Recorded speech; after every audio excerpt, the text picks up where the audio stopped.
Good morning, sir. Are you James Wheeler? Yes, ma'am. And let me get myself up to speed here. Mr. Wheeler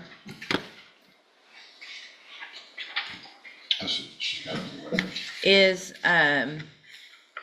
currently on probation in cause number 23 DCCR 1800 for the offense of fraudulent use or possession of identifying information. There was an administrative hearing filed, sent over back in May of 2024, and a motion to revoke that probation filed.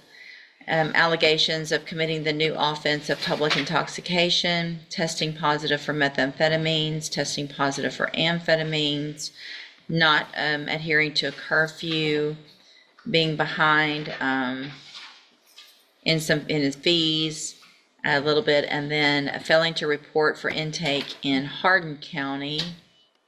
It looks like a recommendation of SafeP after a substance abuse assessment was done on April 16th of 2024 that returned to probation May 7th to discuss the recommendation. Denied using drugs, however, allegedly tested positive on that day. And before the matter could be addressed, left the building.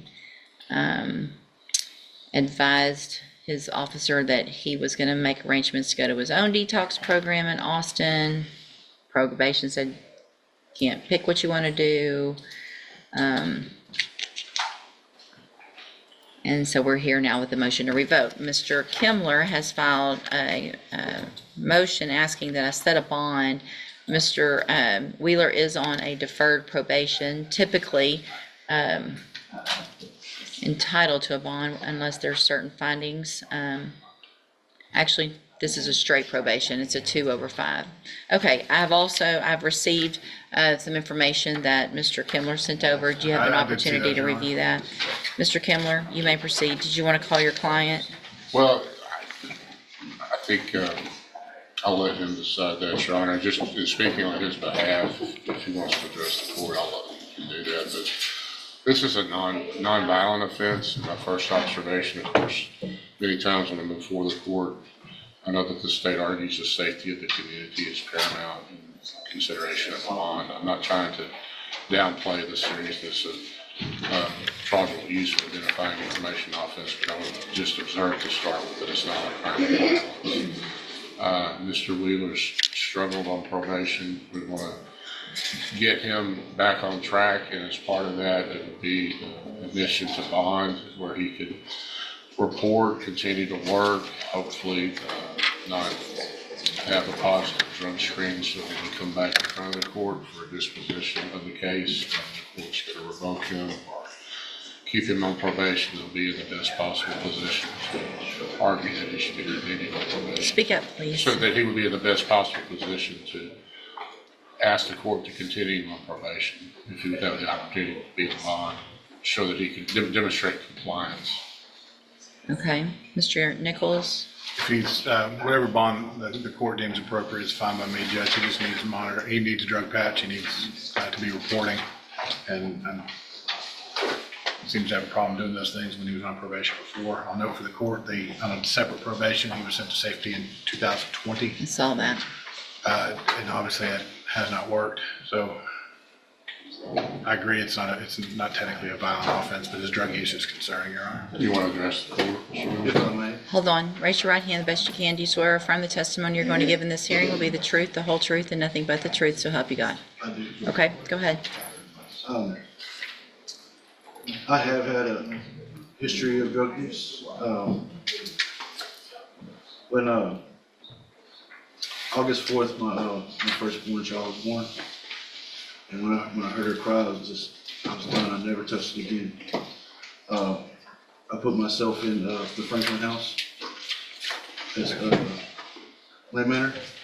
I went there for 30 days doing aftercare. CPS was with us up to taking 9 drug tests, negative, and a hair follicle. I'm just ready to provide for my family. And that's why I turned myself in, so I can go back and get this out the way and fixed to where I could go to work, because I couldn't get a job because of the warrant. And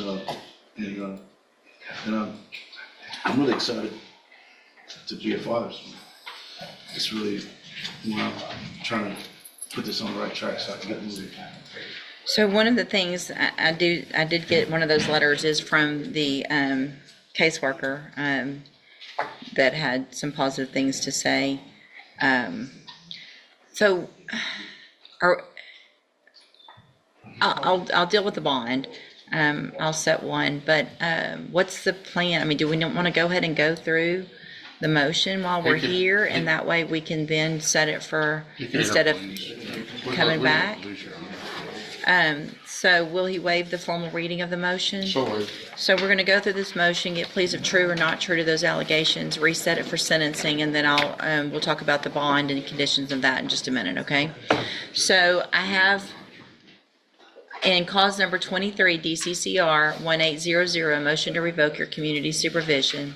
Shows that you were placed on probation March 19th of 2024 for fraudulent use or possession of identifying information.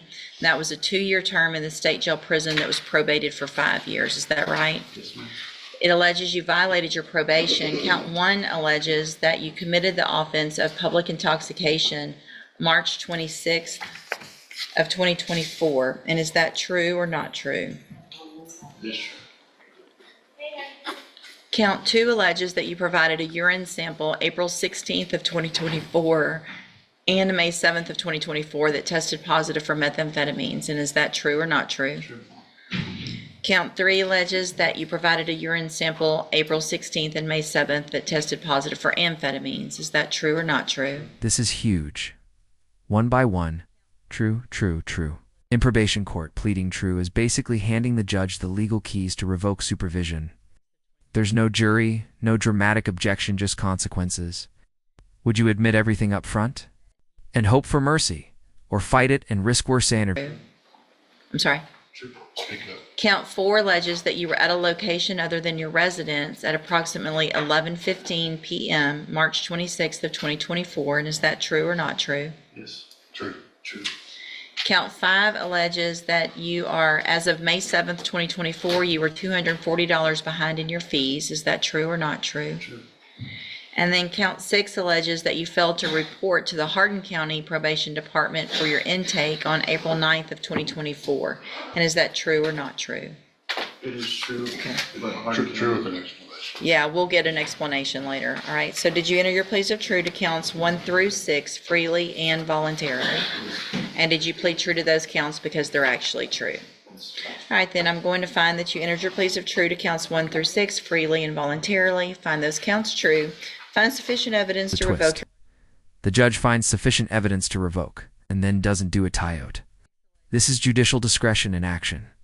Instead of pulling the plug immediately, the court hits pause to gather more information. This is rare air for someone who just admitted to 6 violations. To revoke your probation. I'm not going to do that. I'm going to reset your case for a sentencing hearing and ask the probation department to do an updated report. And so I'll get a little more information about what's going on. Now, with regard to a bond in your case, I'm going to set a bond at $5,000. But you're going to have a condition of that bond, if you make it, that you have to wear a drug patch at all times. You've got to have a drug patch put on within 24 hours of your release from custody. If it tests positive, then you're back in jail and all Drug bets are off. patch? This is the courtroom equivalent of last chance. No excuses. No wiggle room, fail this, and you're back in custody instantly. The court is basically saying, we'll trust you, but verify everything. So what do you think second chance or slow motion set up for revocation? Bets are off. Thank you so much. If there's more, if you have a drug patch that's not testable, I'm going to assume it's positive. So you need to make sure, wear it properly, do whatever you need to keep it on, and go every 2 weeks like you're supposed to get it tested. I think, I don't know exactly what I'll do. I mean, obviously it sounds like some treatment would be required.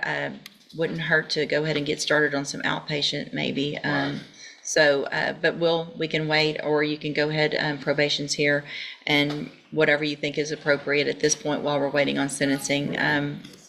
give those orders, and I'll sign off on them. Yes, ma'am, I was gonna give him a new assessment done to see exactly what it is that he needs and get him started somewhere. Perfect. Okay, because it sounds like since the last assessment, there's at least been some treatment, so maybe that'll, recommendation will change. Okay, all right, you can go back with the bailiff.